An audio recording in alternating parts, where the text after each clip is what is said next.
Oh yeah. We had the New York premiere. Yeah, we got in at 7 this morning. Yeah, it's pretty good. Interesting flight. Skanky threw up all over the bathroom. Oh my god, that's so fucking true. Tell me more about it, bitch. That's my interview, bitch. Get out of here. Oh my god. Give me a smoke, you cunt. This is my time to shine, bitch. Well, shine it. I'm trying to shine.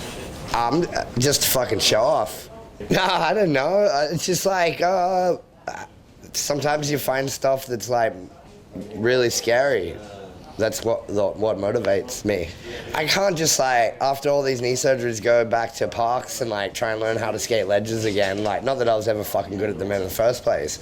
And I've never really been good at like the little weird like technical shit.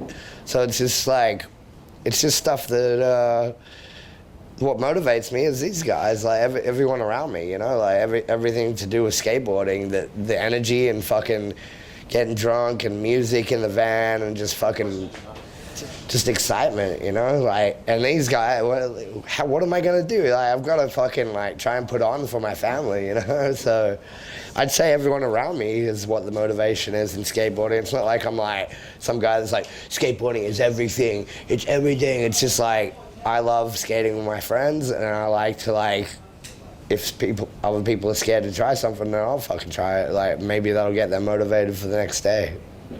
Yeah, it's sick because I didn't get any tricks, so they just chucked me in there getting burnt by the devil. I'm one of the longest skaters on Volcom, and I think, you know, I'm not saying that they're just trying to put some fucking old guy in the video. I just think that, like, I've respected the brand for a very long time. They've respected me, and it keeps a continuous flow for the rest of the riders to make sure that it's still a legit brand and not fucking like whack as shit. Freedom Week was the first skate video I've been in internationally. Shitchikov, I just sent all this footage from Australia and mixed with a couple of trips. Like, I think it kind of like built the way of how Volcom videos were made, you know, where they mix the traveling. It's not just like, oh, here's a part.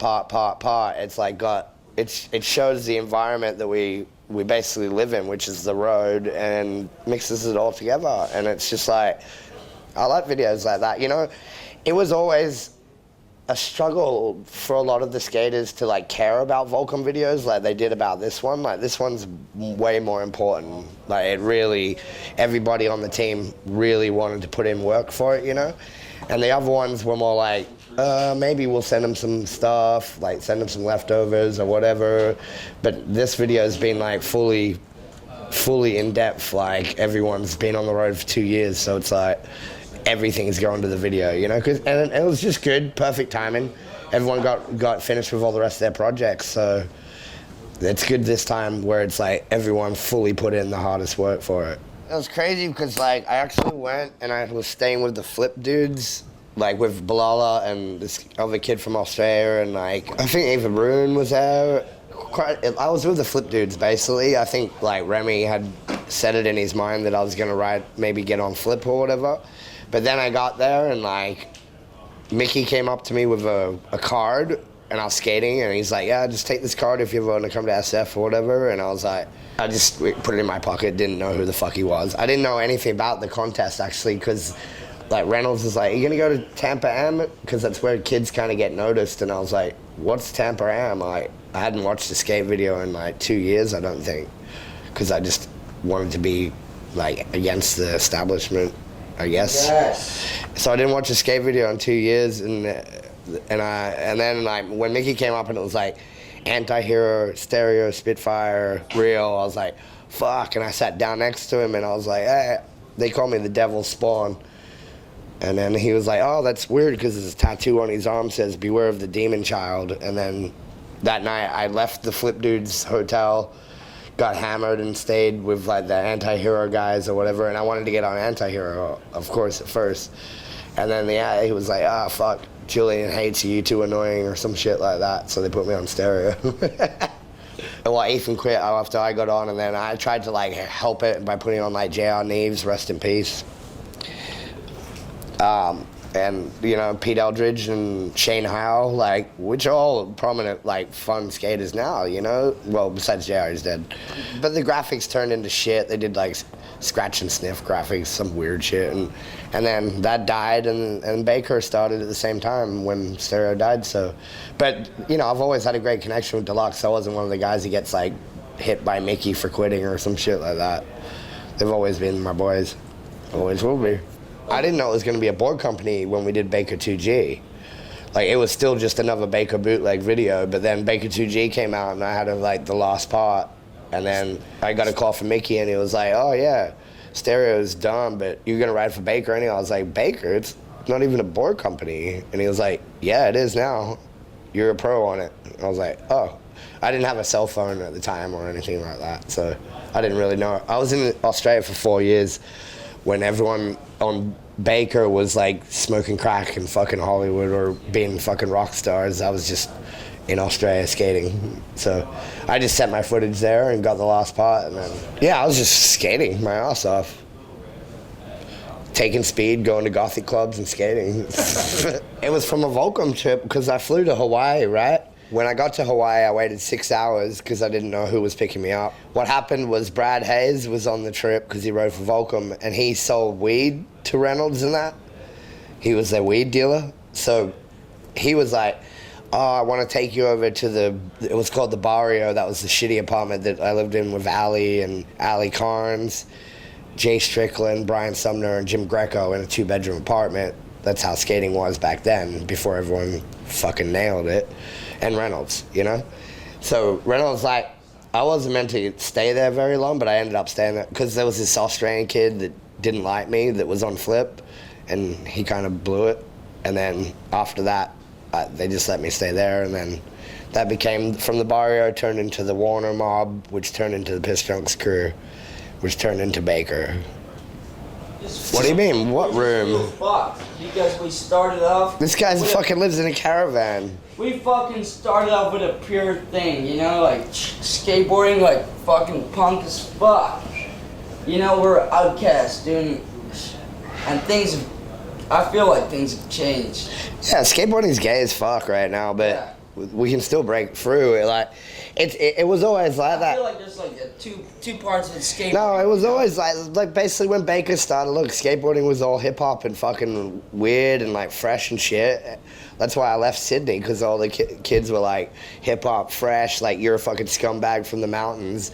And then like we got there and we started punk again in skateboarding. Well, Ali and Jim basically, you know, and then like it became like back to normal again, back to the roots. And now, yeah, it's gonna go into its like contest phase where everyone's making fucking $150,000 a contest, but it's that'll fade away too. That's not what Skateboarding will always go back to skateboarding. Like when the money runs out, we'll be there. I agree with everyone milking these corporate sponsors and going for it. You know, I've never fucking rode for any energy drink or shit like that. Well, I've never had a beer sponsor, which sucks. Stella, if you're out there, or Peroni. Half these kids don't even drink those fucking energy drinks. They just wear their hats. Like, I just don't understand why a skater's wearing a fucking Red Bull hat when they're not skating on camera. Like fucking some of these kids repping like that shit when they're actually in a social environment. It's disgusting. It's a representation of skateboarding that they used to, you know, like when you go and do a demo and they play like fucking Blink 182 or something, it's the same representation of that. It's fucking garbage, you know? It's like skateboarding doesn't need to be represented like a bro. Skateboarders aren't bros, you know? Skateboarders are just that's the whole thing. Highly intelligent, traveling, like music lovers, like from shitty places that got lucky to be where they're at. So when you represent a corporate like bro fucking energy drink, it's just garbage. It's complete garbage. Yeah, I've been on the same sponsors since forever. Volcom 21 years. Are you trying to say Mike Johnson and Day One did a good move, or Mike Carroll did a bad move? I just don't give a shit. It's got nothing to do with me. It's got nothing to do with my skateboard or what the fuck I'm doing. I don't have a fucking their wives or their kids, or I've been rocked up at a skate park and Day One's been sleeping in his car because he wanted to skate the park in the morning. That's skateboarding. Day One's a fucking legend. He's one of my favorite skaters ever, you know? And Mark, he's been through all of these fucking issues. What he wants to do is his own fucking business. But for me, yeah, everyone knows, you know? I've been on Vans for fucking 16 years. I've been on Volcom for 21 years. I've been on Indian Spitfire since I was fucking 17, you know? Why would I leave something for more money, you know? I've never been offered. Who the fuck would want me? But anyway, no, I'm when I do actually have a house, which I don't have now, I'm completely clean. And my ex-wife was a chef, so my first ex-wife was a chef, so I learned how to cook off of her.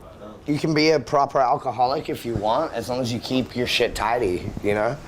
Like when you wake up and your room's messy or something like that, it gives you complete anxiety. But if you drink all you want, party as much as you want, and then wake up with a clean environment, it's let's say when you leave your dogs in a messy house, they shit everywhere, you know? And people, if they come into your house, right, and it's messy already, it stays messy. But if people come into your house and it's clean to begin with, it stays clean. It's to keep your mind settled, it's to keep your environment perfect is a really important thing. If you're gonna have as much fun as I fucking have, it's really good to have a clean environment around you. That was a pretty good one when it was net worth. What is Dustin Dollin's net worth? And it said $14 billion. I was sick, I'm gonna put this on Instagram. Maybe I'll get really, really empty chicks that just want money. Baker 4 is not gonna happen for ages, so I'm chilling. No, Baker's just releasing these little 15-minute promos that are doing way better for now. Because Reynolds and I are filming for the Next to America video and Herman and stuff, so Baker 4 is chilling. It's just, we're coming out with a new Baker Death Wish promo in maybe 3 months. So it's the kids are on it, you know, Cyril, T-Funk, they're fucking out there murdering it. So, and then Death Wish needs that because they haven't put out shit for a bit, and it's more about Dixon properly skating again, and then JK's being introduced. So, yeah, just releasing that shit these days is probably easier, you know. Dustin, that's me, here in London. Holy Stokes. Cheers, London. In it.